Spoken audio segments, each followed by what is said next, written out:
jalur perdagangan Selat Malaka, sumber utama perekonomiannya berasal dari perdagangan rempah-rempah, terutama pada lada serta emas, kapur barus, dan hasil pertanian. Banyak pedagang dari Arab, India, Persia, Tiongkok, dan Eropa datang ke pelabuhan Aceh untuk berdagang. Pemerintahan memperoleh pendapatan dari pajak, pelabuhan, dan bea masuk, sehingga Aceh menjadi kerajaan yang kuat dalam bidang ekonomi, perdagangannya, dan pertahanannya. Nah, kita lanjut ke keadaan perdagangan nih. Keadaan perdagangan Aceh saat Portugis menguasai Malaka. Keadaan perdagangan Aceh saat Portugis menguasai Malaka 1511 adalah banyak pedagang muslim menghindari Malaka dan pindah ke Aceh. Akibatnya Aceh menjadi pelabuhan utama baru. Pedagang dari Arab, India, Turki, dan Cina datang. Aceh menjalin hubungan dagang dengan Turki, Utsmani, India, dan Arab Saudi. Aceh juga menerima bantuan senjata dari Turki. Nah, yang udah kita itu bantuan senjata dari Turki untuk melawan Portugis. Ada ikut nggak tadi senjata bantuan dari Turki apa? Iya. Betul, sapi benar.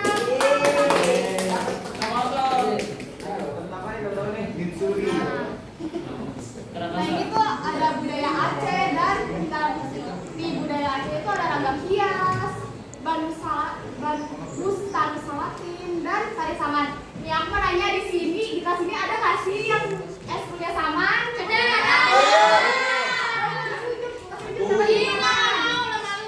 Nah, banyak deh saman dan nah, kalian tuh secara nggak langsung membudayakan budaya Aceh.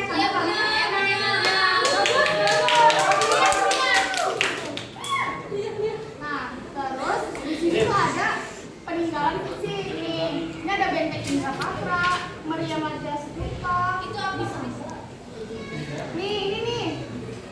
Yang dikasih sama Turki Utsmani. Apa namanya? Meriam Raja Setuka. Nih, jadi tuh Aceh itu melawan bangsa Eropa seperti Portugis menggunakan meriam ini. Terus ini ada gunungan. Nih, gunungan itu yang udah aku jelasin tuh ya di situ tadi, dia adalah bangunan yang dibuat oleh Sultan Iskandar Muda saat permaisurinya kangen dengan perkembangannya. Nah, oke guys, kita lanjut ke zona 2 ya. Ayo sini kalian pada kemana? Kita ke zona 2. Nah, di zona 2 ini aku akan menjelaskan peran besar pelajaran Aceh di perdagangan dan pendidikan. Kita ke perdagangan dulu yuk. Di sini ke perdagangan. Sebelah sini perdagangan. Sini perdagangan. Melalui perdagangan internasional, Aceh terletak di jalur strategis Selat Malaka sehingga menjadi pusat perdagangan yang ramai. Banyak pedagang muslim dari Arab, Saudi, yang sudah aku sebutin tadi ya, siapa aja yang ke Aceh datang, dan dari interaksi dalam ini pedagang tidak hanya berdagang tapi juga menyebarkan ajaran Islam. Lanjut kita ke perubahan besarnya nih. Perubahan besarnya adalah dari kepercayaan lama mulai mengenal Islam, dari kebiasaan lama menuju budaya Islam, dari sedikit pemeluk berkembang menjadi komunitas yang besar seperti sekarang. Sekarang Indonesia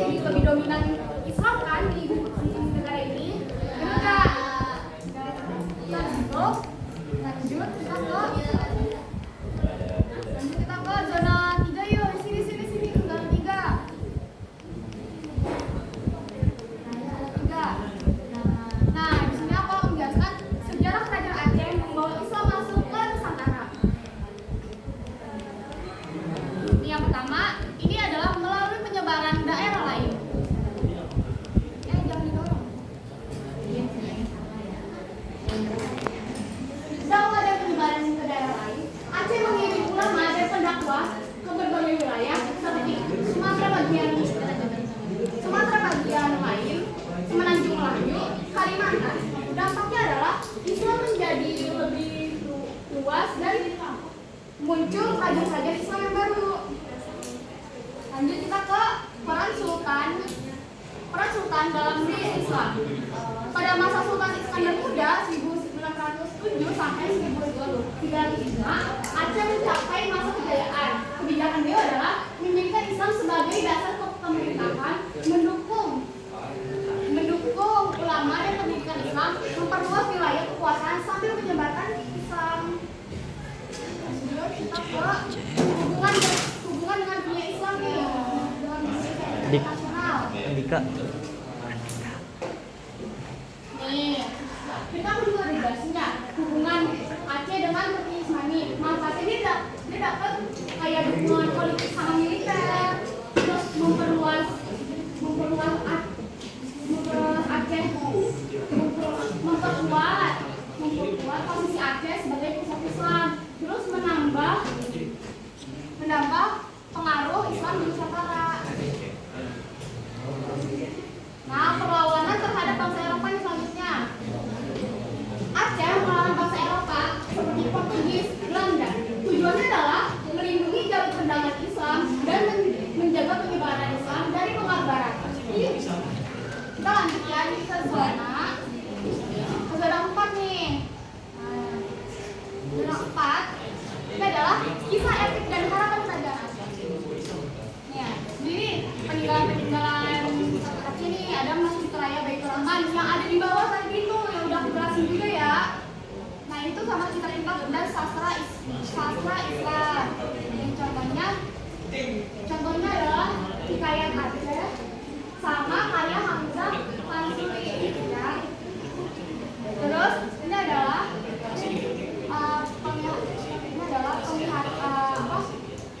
kehidupan Aceh ya. Yang pertama ini adalah Aceh pada zaman dahulu adalah Aceh zaman. Nah ini adalah Aceh zaman sekarang nih, Aceh Jino. Dan ini adalah harapan Aceh di masa depan, Aceh Ukuwe ya guys. Nah ini jadi perang Aceh. Kita masuk ke perang Aceh ya. Perang Aceh kisahnya adalah perlawanan terhadap Belanda, tidak hanya soal wilayah, tapi juga mempertahankan agama Islam melawan penjajah non-Muslim. Nah, salah satu dan tokoh terkenalnya adalah Cut Nyak Dien dan Teuku Umar. Nah, teman-teman, kita lanjut ke zona terakhir nih. Ayo, zona terakhir. Kalian pada kemana ya? Sini, ikut aku. Ruangannya tuh di paling depan ya.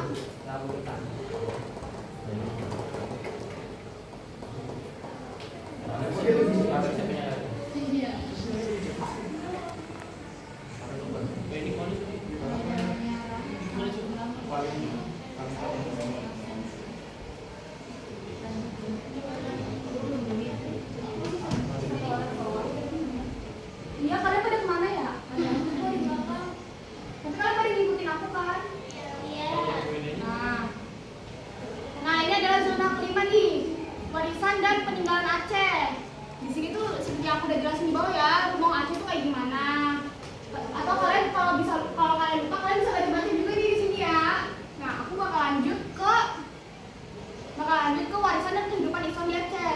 Kehidupan sehari-hari di Aceh itu bernuansa Islam, dari cara berpakaiannya, ada pernikahannya, kebiasaan masyarakatnya. Lalu tradisi dan budaya Islam tuh ada tadi Salman tuh. Tadi siapa itu tadi yang tadi Salman? Yang tadi Salman. Ya, banyak ya di kelas ini banyak. Nah, ini tadi Salman. Ya udah.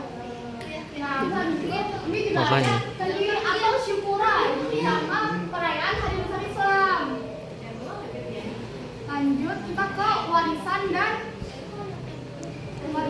kehidupan Islam di Aceh. Nih, pendidikan Islam atau budaya pesantren Aceh, santri belajar Al-Quran dan warisan yang masih bertahan. Aceh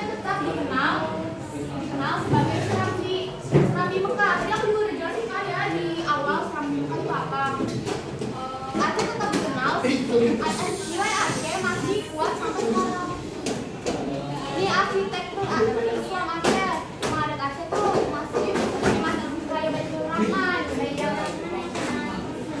Iya, dan dia itu karena nanya dia tuh selamat tahu.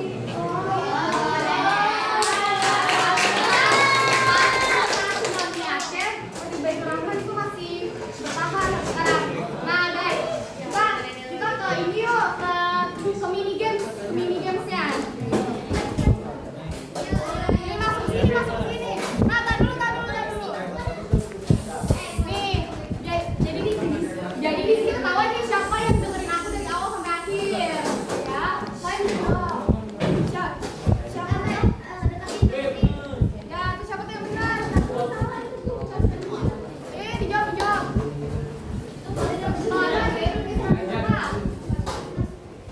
Di dalam kalian yang pencet sendiri ya, kalian jawab.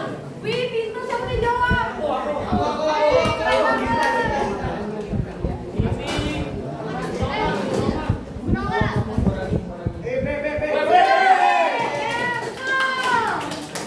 Nah, itu saya cuma nih yang jawab. Nah, itu. Ini Ini ucapan terima kasih. baik teman-teman, kita sudah sampai di akhir tour kita hari ini. Semoga kunjungan ke Museum Aceh ini bisa menambah wawasan dan membuat kita lebih menghargai